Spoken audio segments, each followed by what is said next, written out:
Okay listen बच्चे, कल sweat gland कर लिए थे, स्वेट ग्लैंड कंप्लीट हो गए थे ना। Okay the next part, sweat gland के बाद देखो बच्चे, स्वेट ग्लैंड के बाद है स्वेट।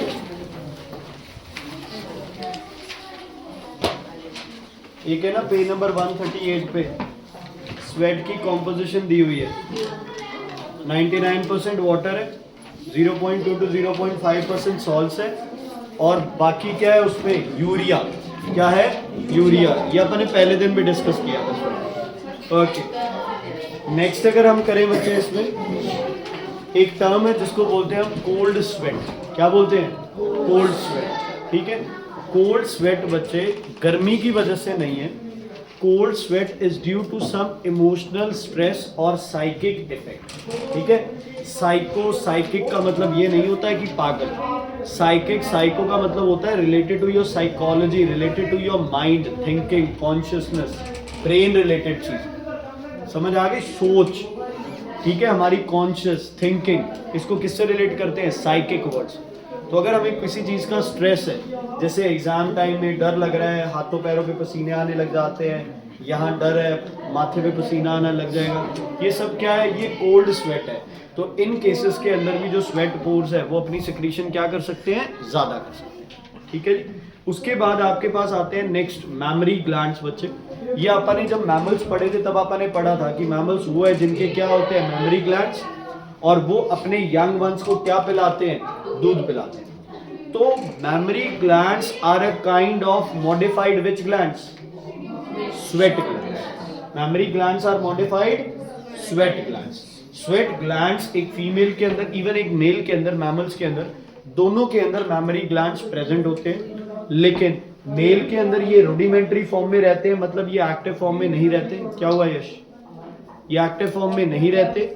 फीमेल के अंदर जो मैमरी ग्लैंड्स है वो एक्टिव हो जाते हैं। पहले they grow in size during puberty and इसके बाद they start producing what? Female के अंदर मिल्क। आप चाहे किसी इंसान का एग्जाम्पल ले लो, चाहे आप कोई जानवर का एग्जाम्पल ले लो, कोई पेट का एग्जाम्पल ले लो जो घर पे पैदा हो, आपने रख रखे। देखो भाई, भगवान ने तुम्हारी बॉडी को इतना बढ़िया सब कुछ, कहते हैं ना भाई, जिसने भी, चाहिए आप भगवान कर लो, नेचर कर लो, जिसने भी तुम्हें बनाया, आपकी पूरी बॉडी को इतनी बढ़िया तरीके से फंक्शन किया है। आपकी बॉडी के अंदर 36 ऐसे प्रोसेस चल रहे होंगे, आपको ध्यान भी नहीं है। इसका एक छोटा सा एग्जाम्पल लेते हैं बच्चे। देखो, एक फीमेल के अंदर जब बच्चा पैदा होता है उसके बाद ही मिल्क प्रोडक्शन स्टार्ट होता है ना? चाहे आप ह्यूमन का एग्जाम्पल ले लो, चाहे आप घर पे जानवर का एग्जाम्पल ले लो। जिसने घर पे कोई कैटल रख रखा है, जब वो कैटल कोई बच्चा पैदा करेगी उसके बाद मिल्क प्रोडक्शन स्टार्ट हो जाएगा। बच्चा पैदा होने से 3-4 महीने पहले वो मिल्क प्रोडक्शन क्या हो जाता है? बंद, या उसका कुछ टाइम होता है, 6 महीने 8 महीने वो दूध देगी, उसके बाद क्या हो जाएगी? मिल्क प्रोडक्शन क्या हो जाएगा? बंद। उसके बाद आप ट्राई करोगी तो वो लात मारेगी तुम्हें। क्यों? क्योंकि उसे पता है कि अब मिल्क प्रोडक्शन ज़्यादा नहीं है, आप उसको बेवजह तंग नहीं कर सकते। देखो बच्चे, जब एक लेडी प्रेग्नेंट होती है तो एक हार्मोन रिलीज होता है, प्रोजेस्टेरोन, है ना? वो प्रोजेस्टेरोन क्या करता है? बेबी को ग्रो कराता है यूट्रस के अंदर। जब बेबी की ग्रोथ पूरी हो गई है ना, तो उसकी जो यूट्रस है उसमें एक हार्मोन रिलीज होता है, ऑक्सीटोसिन। क्या रिलीज होता है? ऑक्सीटोसिन। अगर यूट्रस में रिलीज होना स्टार्ट हो गया तो समझ लो अब बच्चा पैदा होगा, चाहे वो फीमेल ह्यूमन हो, चाहे वो कोई और एनिमल्स का एग्जांपल है। अब जैसे ह्यूमन के अंदर यूट्रस में ऑक्सीटोसिन बना, अब बच्चा क्या होगा? बच्चा पैदा होगा। जैसे ही बच्चा पैदा होगा, डिलीवरी स्टेज आएगी, बॉडी के अंदर एक हार्मोन रिलीज करता है पिट्यूटरी ग्लैंड, जिसका नाम है प्रोलैक्टिन। क्या नाम है?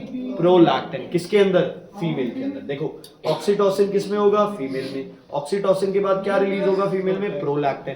प्रोलैक्टिन रिलीज होते ही जो मैमरी ग्लैंड्स सिर्फ ग्रो किए हैं लेकिन मिल्क प्रोडक्शन नहीं है, उन मैमरी ग्लैंड्स के अंदर क्या स्टार्ट हो जाती है? Milk secretion. उधर से बच्चा पैदा हुआ और फीमेल बॉडी में क्या आना स्टार्ट हो गया? मिल्क प्रोडक्शन स्टार्ट हो गया, एक लिक्विड स्टार्ट हो गया। तो वो बेबी के लिए क्या होगा? हाईली न्यूट्रिटिव क्या होगा? फूड होगा। Highly nutritive food. समझ आ गया बच्चे? Is it clear? तो ये पूरा प्रोसेस क्या है, तुम देखो कि ये पूरा प्रोसेस कैसे सिंक्रोनाइज्ड है A to Z. Okay, memory glands बच्चे आप डायग्राम देख सकते हो फिगर 3.3 के अंदर। 3.3 के अंदर जो राइट हैंड साइड वाला डायग्राम है, इसमें आप देखो, खोल लो ना इन किताबों को। तो इस फोन से मुझे क्यों देख रहा है? डायरेक्ट नहीं ठीक लग रहा, मैं दिख नहीं रहा हूँ क्या? पूरी नहीं आ रही है वीडियो? तो फिर फोन से क्यों देख रहे हैं? तो हूँ मैं, मेलानिन ज्यादा है। ओके, अच्छा ये स्क्रीन देख रहा है, ब्लैक स्क्रीन। वेरी गुड, हिम्मत है भाई। ओके, देखो बच्चे, तुम्हें रेड कलर के बहुत सारे ये डक्ट्स दिख रहे होंगे जिसपे मेमोरी ग्लैंड्स लिखा हुआ है। दिख रहे हैं ये मेमोरी ग्लैंड्स हैं, ये इकट्ठे हो जाते हैं। रेड कलर वाले जो ये इकट्ठे हो जाते हैं, स्वेट ग्लैंड्स है एक तरह से मॉडिफाइड। और इनके आगे देखो ये ट्यूब्स बनी हुई हैं, इनको बोलते हैं मेमोरी डक्ट्स। क्या बोलते हैं इनको? Memory ducts. Okay, but in males they persist only in rudimentary stage, whereas in females at puberty they enlarge in the form of pair of breast. Each breast carries a central conical projection which is called nipple, which contains 15 to 20 milk ducts, जो कि किससे बने हुए हैं? 15 to 20 mammary glands बच्चे, 15 to 20 mammary glands। ये mark कर लेना। The activity of mammary gland is related to reproductive hormone। कौन सा बच्चे? Prolactin and pregnancy। The milk secreted by mammary gland is highly nutrition for the newborn baby, है ना? तो ये है कौन सा ग्लैंड? Sweat gland. लेकिन ये रिलीज स्वेट नहीं कर रहा, ये क्या रिलीज कर रहा है? मिल्क, है ना? कहीं जोश में आके कह दो, कहते हैं ना माँ का दूध पिया तो लड़के दिखा, तो कहीं स्वेट नहीं बोलना है। स्वेट प्रोडक्शन नहीं है, ये क्या हो चुका है? ये क्या हो चुका है? मॉडिफाई होके क्या बना रहा है वो? स्वेट नहीं बना रहा है, क्या बना रहा है वो? मिल्क बना रहा है। साहिब भाई आपकी इतनी बुरी किस्मत है, पता नहीं क्यों तेरे एमसीक्यूज हमेशा गलत होते हैं। क्यों भाई? 2 नंबर है तेरे एमसीक्यूज में से, तुक्के भी गलत हो रहे हैं यार, बता तो। उसके पता नहीं। हाँ जी, वो बच्चे रिलीज होते हैं जैसे ऑक्सीट, नहीं वो तो वैसे ही बताया। फिब्रिनोजन बता के एक दिन पंगे ले लिए थे ना, फिर एंजल ने 6 महीने पूछा मुझे फिब्रिनोजन बताओ क्या होता है, फिब्रिनोजन बताओ क्या होता है। ओके,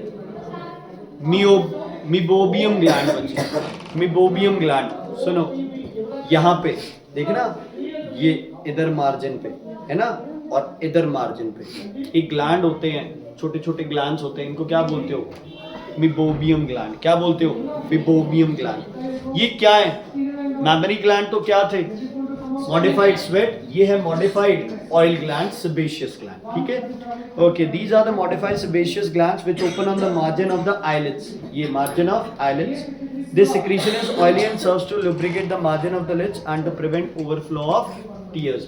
ठीक है ना, तो ये टीयर्स को क्या करते हैं? ये जो टीयर ग्लैंड है ना, ये टीयर ग्लैंड सिक्रीट करेगा, यहाँ होता है लैक्रिमल ग्लैंड, अगले साल पढ़ेंगे अपन। वो थोड़े थोड़े क्या सिक्रीट करता रहेगा? टीयर सिक्रीट करता रहेगा, लिक्विड सिक्रीट करता रहेगा, जिससे आंखें क्या होती रहेगी? साफ। तो ऊपर क्या है आपके? ग्लैंड्स है। कौन से? ये मियोबियम ग्लैंड्स है। ये कुछ हद तक तो टीयर्स को भी क्या कर लेते हैं बच्चे? थोड़ा बहुत एब्जॉर्ब कर लेते हैं कि टीयर्स बाहर ना गिरे, है ना, बार बार रिलीज करते जाएं। साथ में इनकी ऑयली सिक्रीशन ये पूरे आईलिड्स को क्या रखेगी? मॉइस्चराइज रखेगी। ये बाल है ना यहाँ पे, इनको भी क्या चाहिए? मॉइस्चराइजेशन चाहिए ना। ये बाल देखो कितने सॉफ्ट होते हैं, ये क्यों चाहिए इनको मॉइस्चराइजेशन? मॉइस्चराइजेशन चाहिए इनको, है ना, हेल्दी रहेंगे तभी तो वो कौन से ग्लैंड है आपके? मियोबियम ग्लैंड।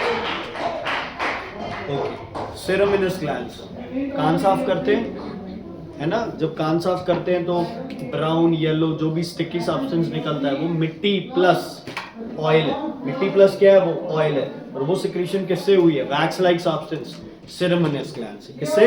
सेरेमिनस ग्लैंड से। तो modified oil glands in your ears, what is it? Ceruminous glands. ठीक है, these are the modified sebaceous glands found in the auditory canal and secrete wax like substance. Cerumen or ear wax lubricates and protects the delicate eardrum from dust particles and germs. Dust जो आपका ear drum है इसको सूखने नहीं देते, क्योंकि इसमें लगातार क्या होना है? वाइब्रेट करना है। तो ईयर ड्रम को क्या करते हैं? मॉइस्चराइज रखते हैं, प्लस क्या करते हैं? प्रोटेक्ट, कि जो भी जर्म्स बैक्टीरिया है वो इस ऑयल के अंदर क्या करें? चिपक जाएं और ईयर ड्रम को डैमेज ना। ठीक है, ओके, उसके बाद आता है हीट रेगुलेशन। हाँ जी बच्चे, heat regulation in the body. याद है कुछ cold blooded warm blooded? Yes, sir. Cold blooded बाहर के हिसाब से टेम्परेचर को मेंटेन नहीं कर सकते, वार्म ब्लडेड मेंटेन कर सकते। आगे है, ये पूरा आर्टिकल मार्क कर लो, वेरी इंपॉर्टेंट है 13.6, very very important. 13.6 is very very important.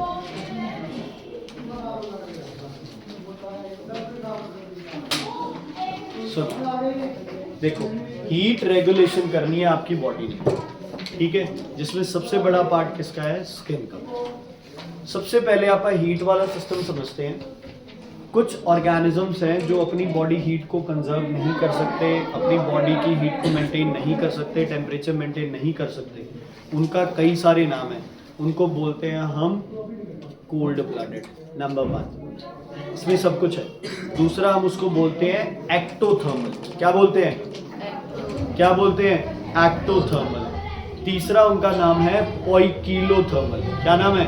पोइकिलोथर्मल। बोलो सभी, कोल्ड ब्लडेड, उसके बाद एक्टोथर्मल, उसके बाद पोइकिलोथर्मल। बोलो, कोल्ड ब्लडेड, एक्टोथर्मल, पोइकिलोथर्मल।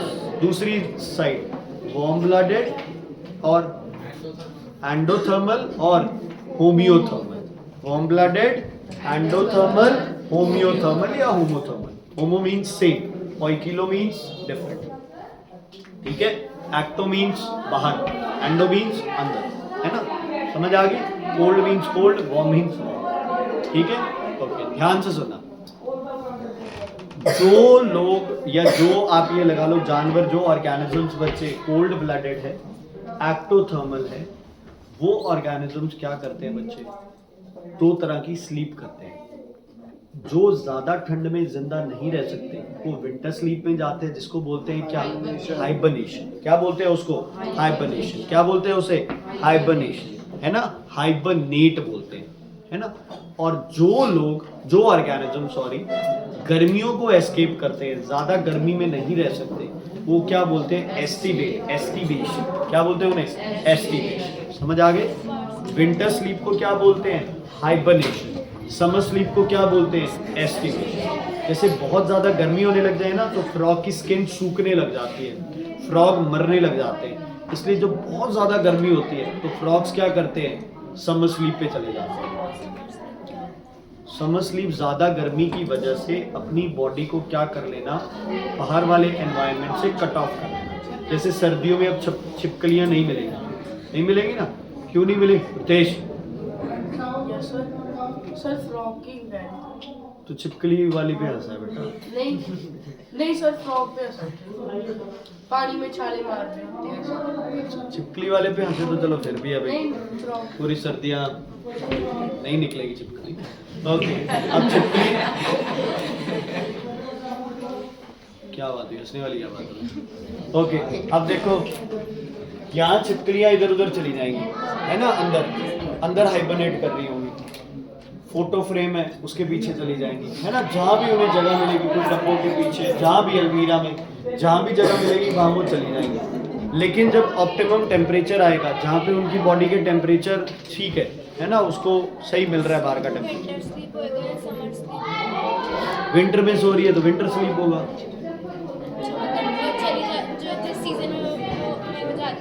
वो स्लीप, ठीक है बच्चे, इज इट क्लियर?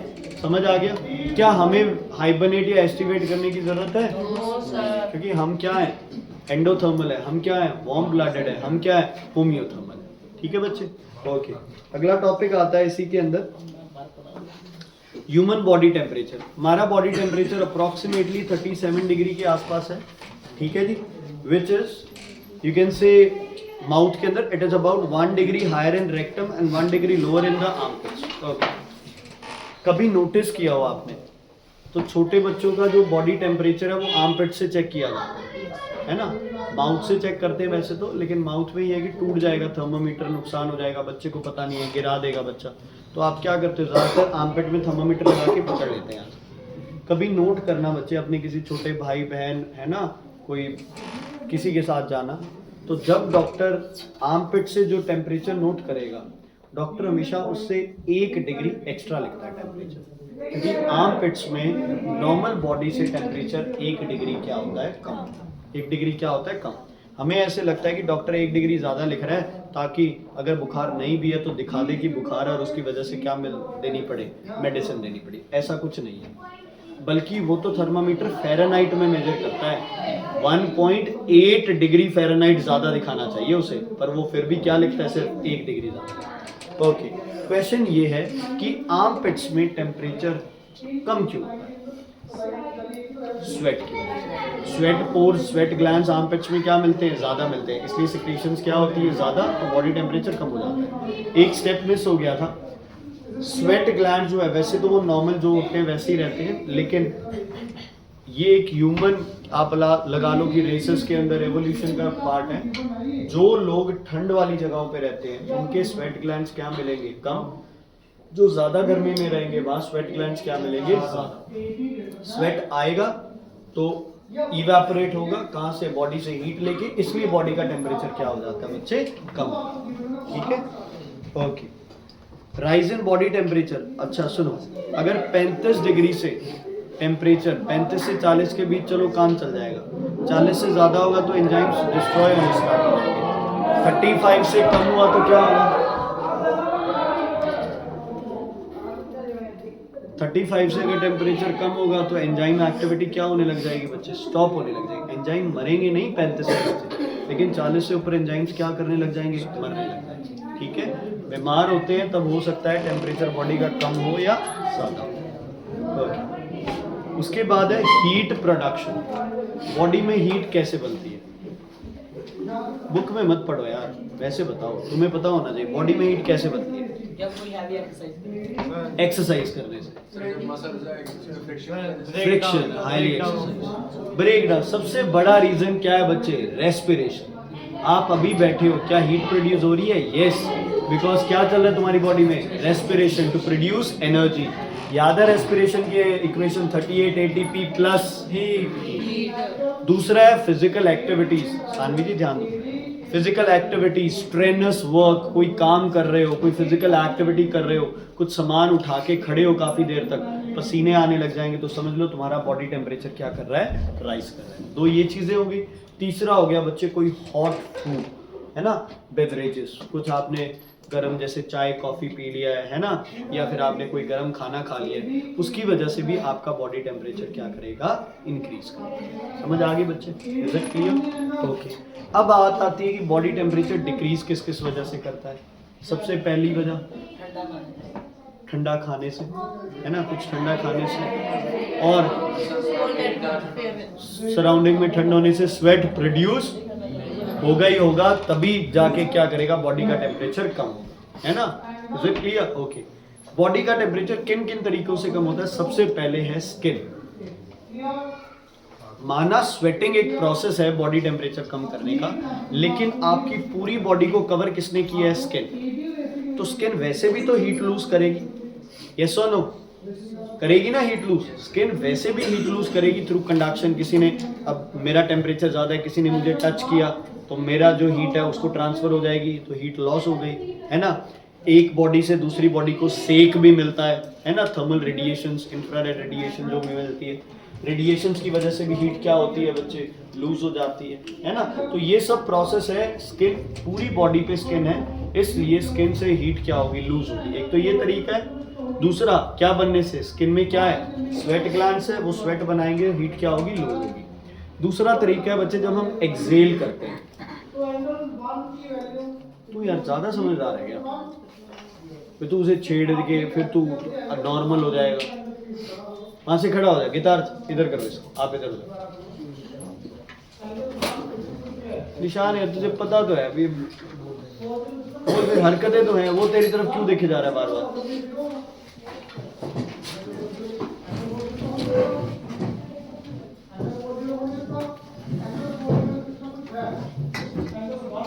ओके, सुनो, लंग्स, हमारे लंग्स क्या करते हैं बच्चे, ब्रीद आउट करते हैं ना एयर को।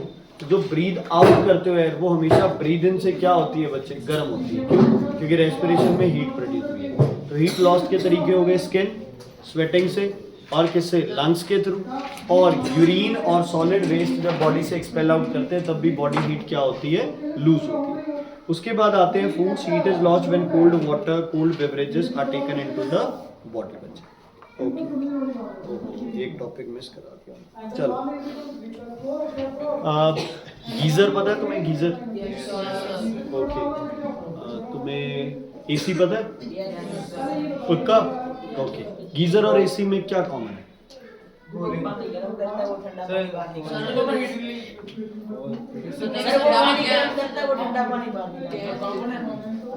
ओ भाई, मैं कॉमन पूछ रहा हूँ, एक ठंडा करता है, गर्म करता है, ये ठीक है। गीजर और तुम्हारे एयर कंडीशनर में कोई चीज कॉमन है, यस या नो? ये फालतू की चीजें नहीं है भाई, दोनों इलेक्ट्रिसिटी यूज करते हैं, दोनों पैसे लगते हैं।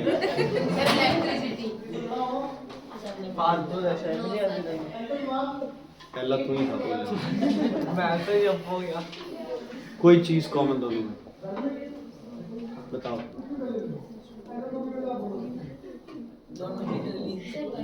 दोनों कपड़े डिस्कस कर रही है सर, दोनों कौन सा कलर ज्यादा अच्छा लगता है? दोनों हीट रिलीज करते हैं, गीजर और सुनो सुनो सुनो सुनो सुनो, दोनों जो आपके पास गीजर और एयर कंडीशनर होते हैं बच्चे, दोनों के अंदर एक सिस्टम होता है जिसको आप बोलते हो थर्मोस्टेट। क्या बोलते हैं? थर्मोस्टेट। ये टेम्परेचर रेगुलेशन डिवाइस है। गीजर के अंदर भी एक प्रॉपर टेम्परेचर के बाद गीजर ऑटोमेटिकली क्या हो जाएगा, स्विच ऑफ। एसी में भी जो टेम्परेचर आपने सेट किया उसके बाद एसी ऑटोमेटिकली क्या हो जाएगा, स्विच ऑफ। समझ आ गई? इसका मतलब एसी के अंदर और गीजर के अंदर एक ऑटोमेटिक डिवाइस है जो कि, अब देखो जैसे आपने एसी में कूलिंग करके छोड़ दी तो एसी तो ठंडा करता ही जाएगा, करता ही जाएगा, ऐसे नहीं होता ना। आपने 16 डिग्री किया है तो 16 डिग्री रूम का टेम्परेचर होते ही एसी अपने आप क्या करेगा, स्विच ऑफ हो जाएगा। अब गीजर है, गीजर ऐसे तो गर्म करता ही रहेगा। अब रॉड डाल दो पानी के अंदर, है ना, और छोड़ दो तो रॉड तो पानी को गर्म करती रहेगी। गीजर में भी तो रॉड होती है, लेकिन गीजर के अंदर एक डिवाइस लगा होता है, क्या, थर्मोस्टेट, जो कि एक पार्टिकुलर, जो भी गीजर का टेम्परेचर है 60 डिग्री है, 55 वाला है, तुम्हारे पास 65 वाला है, जो भी टेम्परेचर पहुंचेगा वो लाल बत्ती जल जाएगी और क्या हो जाएगा, कट ऑफ हो जाएगा ना। ऐसे ही तुम्हारी बॉडी के अंदर एक हीट रेगुलेटिंग सेंटर ब्रेन में प्रेजेंट होता है जिसका नाम है हाइपोथैलेमस। क्या नाम है? हाइपोथैलेमस। आपकी बॉडी में एक हीट रेगुलेटिंग सेंटर है जिसका नाम है हाइपोथैलेमस। स्किन उसको सिग्नल्स भेजती है। स्किन क्या भेजती है उसको? सिग्नल। ज्यादा ठंड है तो सिग्नल जाएगा टेम्परेचर कम हो रहा है, ज्यादा गर्मी है तो सिग्नल जाएगा टेम्परेचर क्या हो रहा है, ज्यादा। Okay. The principal heat regulating center is located in hypothalamus in the portion of forebrain, front brain. This part acts like thermostat. When the body tends to cool below the normal temperature, it switches on and speeds up the heat producing process. ठीक है? जैसे ही बच्चे क्या हुआ, temperature गिरने लगा तो उसने हीट प्रोसेस को क्या कर देना है, तेज। जैसे ही टेम्परेचर बढ़ने लगा, हाइपोथैलेमस ने क्या हो जाना है, बंद हो जाना है, गीजर की तरह काम करेगा। गीजर की तरह क्या? हाँ, गीजर की तरह। टेम्परेचर कम हुआ तो स्टार्ट हो जाएगा, टेम्परेचर ज्यादा हुआ तो क्या हो जाएगा, स्विच ऑफ। क्या हो जाएगा, स्विच ऑफ। तो बॉडी एक्टिविटीज क्या करने लग जाएगा, ये कम करने लग। ओके, इसमें बच्चे आपके पास दो प्रोसेसेस आते हैं, कोल्ड वेदर में और हॉट वेदर में अलग अलग प्रोसेस। सो बाहर ठंड ज्यादा हो गई, ठीक है, स्किन क्या करेगी, कॉन्ट्रैक्ट या एक्सपैंड? ब्लड वेसल्स क्या करेंगी, कॉन्ट्रैक्ट या expand? Contract. Blood vessels contract करेंगी तो ब्लड सप्लाई क्या हो जाएगी, ब्लड सप्लाई कम हुई तो स्किन से हीट लूज जो होगी वो क्या हो जाएगी, कम। प्लस स्वेट बनना भी क्या हो जाएगा, कम। एक तो नॉर्मल ब्लड से जो हीट लूज हो रही है वो, एक स्वेट के इवेपोरेशन से जो हीट लूज हो रही है वो, क्योंकि स्वेट पोर्स क्या हो जाएंगे, कॉन्ट्रैक्ट करने की वजह से बंद, कम हो जाएंगे, ओपनिंग क्या हो जाएगी, कम हो जाएगी। 24 घंटे पसीना निकलता रहता है हमारी बॉडी से, पता नहीं चलता। हमें पता कब चलता है, जब ज्यादा निकलता है। इसीलिए ना नहाने से स्मेल आने लग जाती है हमारी बॉडी से, है ना, एक बैड स्मेल आने लग जाती है। क्यों? क्योंकि वो पसीना तो लगातार निकल रहा है बॉडी से। जो यूरिया निकल रहा है उसमें क्या आएगी, बदबू आएगी, वो तो चलती रहेगी आपकी बॉडी से, ठीक है, आप डीओ वगैरह लगा के उस बदबू से ज़्यादा बदबू बॉडी पे लगा लेते हो तो उससे वो कम बदबू जो है वो कम हो जाती है, ज़्यादा वाली आपको पता चल जाती है। समझ आ गई? Is it clear? तो क्या ध्यान रखना चाहिए, स्वेट 24 घंटे चल रहा है। अब ज़्यादा ठंड हो गई, ब्लड वेसल्स कॉन्ट्रैक्ट कर गई, प्रोसेस को बोलेंगे vasoconstriction. Vaso means vessels, constrictions means contraction. Vasoconstriction is a process in which the blood vessels they contract. Blood vessels they contract. Sweat production is less, so evaporation of sweat is less. Body does not lose its heat, the heat remains within the body. ठीक है? दूसरा तरीका आता है गर्मियों के अंदर। In summers क्या होगा, स्किन क्या करेगी, हल्की सी एक्सपैंड, आप एक्सपैंड से ज्यादा बोलते हो इसे डायलेट, वापस अपनी जगह डायलेट। ब्लड वेसल्स भी क्या करेंगी, डायलेट। प्रोसेस को क्या बोलोगे, वैसो डायलेशन। क्या बोलोगे, वैसो डायलेशन। वैसो डायलेशन हुआ एंजल जी, ध्यान दो, वैसो डायलेशन हुआ, ब्लड वेसल्स डायलेट की, ब्लड सप्लाई ज़्यादा हो गई, स्किन ज़्यादा हीट लूज करेगी, स्वेट ज़्यादा बनेगा और गर्मियों में टेम्परेचर क्या हो जाएगा हमारा, कम हो जाएगा। तो एक तरह से देखा जाए तो ये वार्म ब्लडेड और कोल्ड ब्लडेड में जो डिफरेंस लेके आ रहा है वो कौन लेके आ रहा है, हाइपोथैलेमस। कौन लेके आ रहा है, हाइपोथैलेमस। जो थर्मोस्टैट आपकी बॉडी में लगा है वो क्या है, हाइपोथैलेमस है। वही हीटर और गीजर के बीच में डिफरेंस लेके आता है। आप हीटर के ऊपर पानी गर्म करने को रख दो, हीटर को थोड़ी पता है कितना गर्म करना है ना। माइक्रोवेव में रख दो, माइक्रोवेव को पता है, क्यों, क्योंकि माइक्रोवेव में क्या लगा है, थर्मोस्टैट लगा है। क्या लगा है, थर्मोस्टैट लगा है। टेम्परेचर आप रेगुलेट कर दो, इतने टेम्परेचर तक हीट कर दो। ओके, इज इट क्लियर बच्चे? अच्छा, उसके बाद एक और टर्म आती है जिसको हम बोलते हैं हीट स्ट्रोक। हमारे यहाँ पे उसको हम बोलते हैं लू लगा। जसमान नहीं सुना नहीं है बेटा, क्या बोलते हैं हम, लू लगना बच्चे, है ना। गर्मी में लॉ लग जाना, बहुत ज़्यादा जब गर्म हवाएं चल रही होती है तो बीमार हो जाता है। अच्छा सुनो ध्यान से, पारुल जी सुनो, अगर गर्मी ज़्यादा हुई है ना, स्वेट बन जाएगा, क्या दिक्कत है। हम बोलते हैं गर्मी लग गई, ये क्यों बोलते हैं, स्वेट प्रोड्यूस नहीं होता, उससे कम होता है, तो बॉडी टेम्परेचर क्या कर जाता है, इंक्रीज। ऐसा क्यों है कि स्वेट कम बनता है, क्योंकि बॉडी टेम्परेचर बहुत ज़्यादा बढ़ बॉडी बहुत बढ़ेगा, स्किन डायलेट करेगी, ब्लड सप्लाई ज़्यादा है, स्वेट ज़्यादा बन जाएगा। पानी ये बोलो ना कि पानी की बॉडी में पानी की क्या आ जाएगी, कमी। देखो, हीट स्ट्रोक से बचने का एक ही तरीका है। सबसे पहले तो एक चीज़ क्लियर कर लो, हम लोगों को ये लगता है कि मई जून के अंदर कम स्वेट बनता है, जब उमस होती है जुलाई अगस्त के अंदर स्वेट क्या बनने लग जाता है, बहुत ज़्यादा, है ना। पूरा दिन पसीना पसीना रहता है, एसी चलाने पड़ जाते हैं, और मई में तो कूलर से भी काम चल जाता है। पता है क्या बच्चे, दोनों सीजन में मई और जून में स्वेट क्या बनता है, ज़्यादा, लेकिन गर्मी इतनी ज़्यादा है ना, कि वो स्वेट क्या होता है, बहुत जल्दी इवेपोरेट हो जाता है। इतना ज़्यादा स्वेट इवेपोरेट हो रहा है कि स्वेट जितना बन रहा है उससे इवेपोरेशन कहीं ज़्यादा हो रही है। स्वेट बनने के लिए क्या चाहिए, वाटर की क्वांटिटी चाहिए। ब्लड अपने में वाटर की क्वांटिटी कम करके थोड़ी स्वेट बनाएगा। ब्लड कहेगा भाई ना कंट्रोल हो, हीट ना कंट्रोल होती है तो, है ना, भाड़ में जाए, ना बने स्वेट तो ना बने, मैं अपनी कॉम्पोजिशन कैसे कम कर दूँ। तो ब्लड में पानी की कॉम्पोजिशन सेम रखने के लिए उधर से स्वेट ज़्यादा बन रहा है, पानी की क्या आ जाएगी बॉडी के अंदर, कमी आ जाएगी।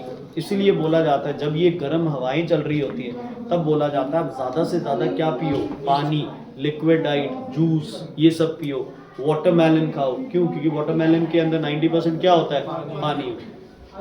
समझ आ गई।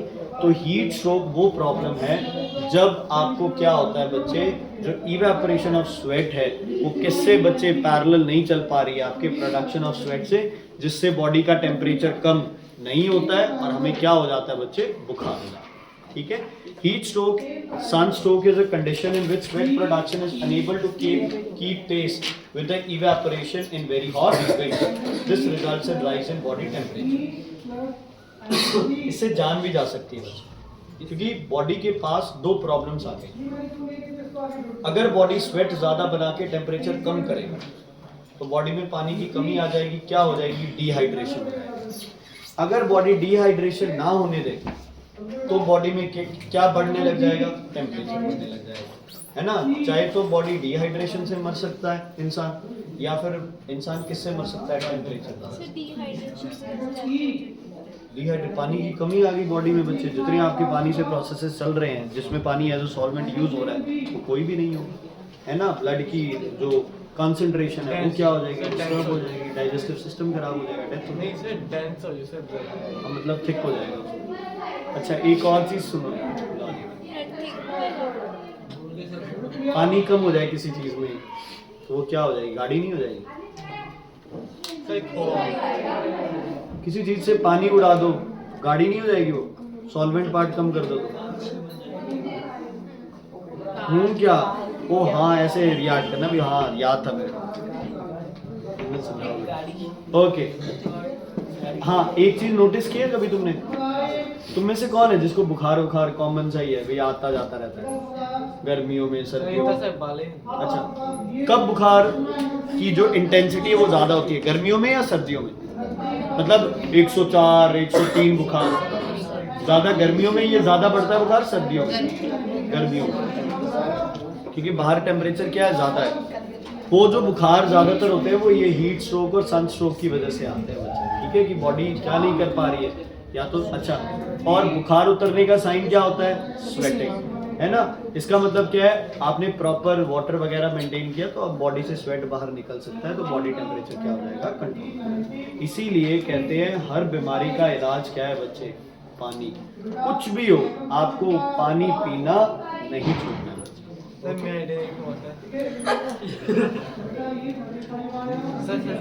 पानी के साथ और क्या चीज पीनी चाहिए, अपने सॉल्ट खाना, क्या खाना चाहिए आपने, salt. This was your chapter of skin बेटा।